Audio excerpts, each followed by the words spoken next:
My dad's girlfriend has started moaming me now, even though she's only 2 years older than me. I'm 26 years old, and this woman is just 2 years older than me. When my dad first introduced her to the family, he said she was 34. But I did some internet sleuthing because she didn't look that age. I thought I need to know who does her Botox because if she's really 34, she looks amazing. And well, she wasn't 34. Actually, when I first met her, she was only 24 and I was 22. They dated, broke up for 2 years, and I thought that was it. That I'd never see that woman again. Thank God. But no. Guess who showed up at my Thanksgiving dinner this year? Uninvited and unexpected? My sister. I mean, my stepmom. I don't even know. Obviously, there's always been a weird dynamic between us because she's practically my age and dating my dad. But we always managed to keep things polite and superficial. I never really tried to get to know her. Can you blame me? Usually, she kept to herself, stayed close to my dad, and understood how awkward the situation was. But that completely changed during our family trip this weekend. My dad, my sister, and I always go to his cabin one weekend a year just to hang out. It's a cute little family tradition. But imagine my surprise when I got there and saw none other than my dad's girlfriend. It even grosses me out to say that, considering the age gap. He didn't give us any warning. None. He didn't tell us she was coming. And honestly, if he wanted to bring her, fine. That's his choice. He can do whatever he wants. But at least give us a heads up, so we're not blindsided.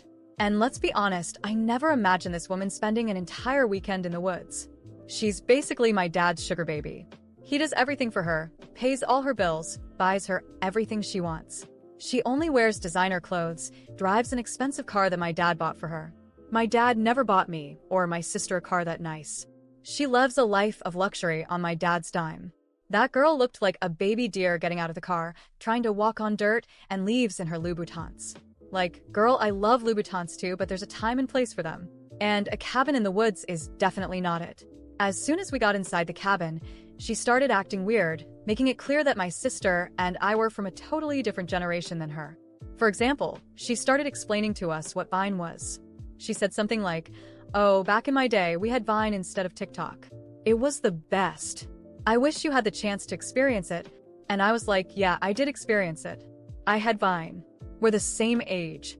Later, my sister and I were just goofing around, teasing each other like sisters do. She suddenly came in and said, "Girls, stop it," in this super authoritative tone. I was like, Who? Who are you talking to? Because you cannot possibly be talking to me and my sister.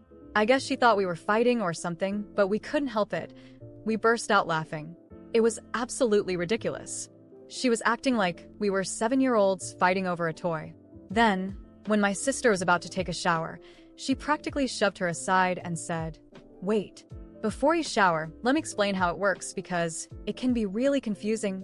This is our family cabin, where we've spent weekends since we were little girls. We know how the shower works." But she spent the entire weekend talking to us like we were idiots. She also kept calling us the girls. Like, don't the girls look so cute tonight? Always cute, never pretty, beautiful, or anything else. Always cute. But the worst part was when my sister and I were watching a movie around 10:30 p.m. on Saturday night. She walked into the living room and said, "Okay, girls, it's bedtime." Bedtime? Since when do I have a bedtime? And I was still trying to be nice for my dad's sake. So I said, "Oh, we're just finishing this movie and then we'll go to bed." And she replied, "No, that's not what I said. I said it's bedtime now. It's time for the adults to be awake and have some adult time without the kids around." Adults? Kids? You're 2 years older than me. You were dating my dad when you were younger than I am now. At that point, I lost it. I looked at her and said, "You can play house and live off my dad, but don't come in here and patronize me and my sister." I told her, "I don't want to fight with you, but I promise that's not a fight you want to start or one you'd win." She ran off crying to my dad about how mean I was to her. Like, girl, I've been polite to you for years even though this situation is weird. You should be grateful this is the first time I actually stood up to you. I don't even know what to do anymore because ignoring her doesn't seem like an option now. After that night at the cabin, I thought maybe my dad would understand my side. After all, I had always tried to keep the peace, even though this whole situation was ridiculous. But of course, I underestimated how much power this woman has over him. The next morning, the atmosphere was tense. My dad barely looked at me or my sister during breakfast, while she made a point to sit next to him, playing the victim. She didn't even try to hide her fake tears, clearly trying to manipulate him even more. My dad started in a firm tone. "We need to talk about what happened last night." I rolled my eyes. I knew a lecture was coming, but I didn't expect what he said next. "I don't know what's going on with you, but you need to start treating Amanda with more respect." Respect? I couldn't help but laugh. A bitter, disbelieving laugh. Respect? I've been polite to her for years, even when she's been acting like my babysitter. And now you want me to treat her like, what? He leaned forward, his face turning red with anger. "Like your mother." That sentence echoed in my head. It was like a slap in the face. My real mother had been an incredible woman. Strong, intelligent, loving. And now he wanted me to put this girl, because that's what she is, on the same level? You have to be kidding me, Dad. This woman is 2 years older than me. How do you expect me to see her as a mother figure? Amanda, of course, took the opportunity to jump in. She gently placed her hand on his shoulder, faking a calmness I knew was calculated. "I don't want to cause problems in the family. I just want to be a part of this, help bring everyone together." My sister, who had been quiet until then, snapped. "Help? You've been treating us like kids since you got here. Want to explain how the shower works again, just to make sure we got it?" Amanda put on that offended face she was so good at, and my dad immediately stepped in to defend her. "Enough." He slammed his hand on the table so hard that even I jumped. "I won't tolerate this kind of behavior. Amanda is part of this family now. You both need to accept that." "Part of the family?" I stared at him, trying to process it. "Dad, do you hear yourself? This woman is with you for your money. Everyone sees it but you." That was the breaking point. He stood up, pointing his finger at me. "That's enough. I won't let you keep disrespecting Amanda like this. If you can't accept it, maybe you shouldn't be part of these family trips anymore." That hit me hard. He was basically excluding me from the family for her. Amanda, meanwhile, hid a satisfied smirk behind fake tears. "I can't believe you're saying this." My voice trembled with anger and pain. "You're choosing her, someone you barely know, over me and my sister? We are your daughters." He crossed his arms, looking at me like I was the problem. "Maybe it's time for you to grow up and stop acting like a spoiled child. Amanda is trying to build something with us, and all you do is push her away." My sister stood up, ready to leave. "Let's go. This is ridiculous." Before I could say anything, Amanda spoke again, with that soft, manipulative voice I knew all too well. "No, please don't go. I really want to work this out. I just want us to be a united family." "Family?" My sister laughed bitterly. "Do you really think you can buy us with that fake speech? We don't need you here." Amanda looked at my dad, who immediately defended her again. "You two need to stop attacking Amanda. She's here to stay, and you need to learn to live with that." I said nothing. I grabbed my things and left the table. My sister followed me. But before we could leave the cabin, my dad called out to us one more time. "If you leave now, don't think about coming back until you apologize to Amanda." I turned around and looked him straight in the eyes. "Apologize? Please, Dad. When you finally realize what's going on, it might already be too late." We walked out together, my sister and I, without looking back. On the drive home, the silence was heavy. I knew in that moment something had shifted in our family. Amanda had gotten exactly what she wanted, a division between us and my dad. But I knew this wasn't over. This situation was going to get worse before it got better. And I wasn't about to back down. If he expected me to apologize, he was going to be waiting a very long time. The days that followed that disaster at the cabin were suffocating. The silence between my father and me was heavier than any argument we had ever had. No calls, no messages. Just emptiness. I knew he was upset with me, but I was furious with him too. And with Amanda. Especially Amanda. It was only 3 days later that the inevitable happened. I received a cold, dry text on my phone. It was from my father.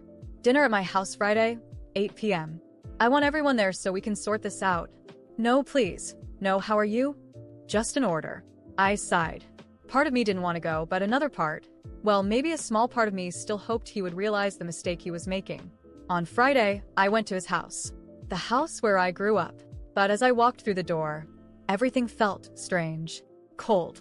Like I was a stranger there. Amanda was already there, of course, sitting comfortably on the couch, scrolling through her phone as if that space had always been hers.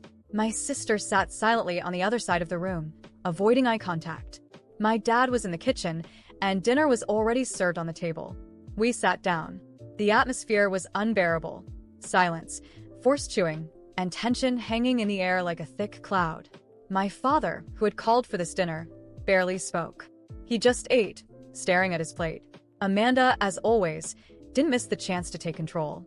"Well, since no one wants to start," she said, slamming her utensils down on the plate. "We need to talk about this unacceptable behavior." I roll my eyes and sighed. "What behavior, Amanda? Not accepting being treated like a child by you?" She smiled, but it lacked any warmth. "Do you really think you can keep disrespecting your father and me?" She leaned over the table, eyes sharp. "If you keep this up, I'll have to start setting limits. And I won't hesitate to ground you, understand?" Her words echoed through the room. Ground me? I didn't know whether to laugh or cry. I looked at my father, waiting for any reaction. Anything. But he kept eating, as if nothing had happened. Amanda continued. "In fact, it's about time you understood that there's a hierarchy here. And if you don't learn to respect it, I can take away some privileges. You like coming here, don't you? Well, that could end." My throat tightened. My hands trembled. I didn't know what to say. My father was still there, silent, pretending not to hear. My voice came out weak, but full of pain. "Are you hearing this, Dad? Is this what you want for your family? Because I can't do this anymore." I stood up, so quickly the chair nearly fell over. "I'm leaving. I'm going far away. I can't stand watching you let her humiliate me like this. I can't listen to you compare my mother to this." I pointed at Amanda, who now looked at me with pure disdain. My sister's eyes widened, shocked by my outburst. Amanda, of course, just crossed her arms with that smug, victorious smile. I was just about to walk out when, for the first time that night, I heard my father's voice. "Wait." I stopped but didn't turn around. My tears were on the verge of falling. He slowly got up from the table. The silence was broken only by the heavy sound of his footsteps. "Amanda, leave." The room went silent. I turned around, unable to believe what I had just heard. Amanda, stunned, let out a nervous laugh. "Excuse me?" My father stared at her with a firmness I hadn't seen in years. "You heard me." Leave. Now. She froze for a moment, but then started laughing as if he were joking. "You can't be serious. After everything I've done for you?" My father took a step forward. I said now. "No woman, no one, humiliates my daughter like that. No one." Amanda's eyes widened in shock. She looked at me, then at him, realizing he wasn't joking. "You'll regret this," she hissed before grabbing her purse and slamming the door on her way out. The house was completely silent. I stood there, frozen, not knowing what to say. My father ran a hand over his face, clearly exhausted. "I'm sorry," he mumbled, but that apology felt hollow. It didn't erase everything that had happened. It didn't change the fact that he only acted when he saw I was about to leave. "She's not the only problem, Dad." My voice was low but steady. "You let this happen. You put her above us." He didn't respond. He just stood there, staring at the floor. I took a step back. "I still need time. I don't know how long, but I can't stay here right now." Without waiting for an answer, I grabbed my things and walked out. The night was cold, but breathing in the crisp air felt like relief. I felt the tears falling, but I kept walking.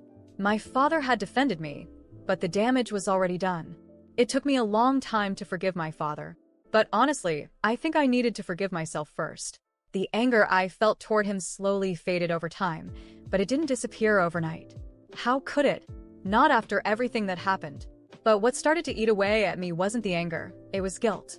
A quiet, suffocating guilt that grew day by day. I started noticing how my father had been since that night. He wasn't the same man anymore. The man who used to be confident and steady now seemed small, withdrawn. He moved slower, his eyes always downcast, as if he was carrying a weight he couldn't shake off. And that weight was Amanda. He never said anything, but I could see it. He was suffering. Suffering because he had sent her away, because he had chosen me and my sister over her. And even though he probably knew he did the right thing, it clearly came at a cost. I started wondering if I had done the right thing. If I had pushed too hard. Amanda was unbearable, manipulative. That's true. But did I really need to force my father to choose? Did I need to throw everything I thought about her in his face? Maybe not. Maybe I should have let him figure it out on his own. Because in the end, it wasn't my life. It was his. Seeing my father alone, withdrawn, slowly began to eat away at me. And the more time passed, the more I wondered if the choice he made was really out of love for me or out of fear of losing the only family he had left. And that hurts. It hurts more than I ever expected. And Amanda? Well, Amanda did what Amanda always does. She ran. It didn't take long for her to disappear. I heard she moved back in with her mother in another city, tried to stay in touch with some people here, but no one wanted anything to do with her. The mask had fallen off. She lost what mattered most to her, the financial security my father provided. And I wonder if she ever actually cared about him, or if it was all just convenience. Maybe she missed the comfort, the stability, or maybe not. Maybe to her, my father was just another failed investment. But honestly, that doesn't matter anymore. What matters is what was left behind. And what was left was this emptiness between my father and me. An emptiness that time hasn't fully erased. I moved on, but I never looked at him the same way again. And I don't think he ever looked at me the same either. Maybe because, deep down, we both know there were no winners in this story.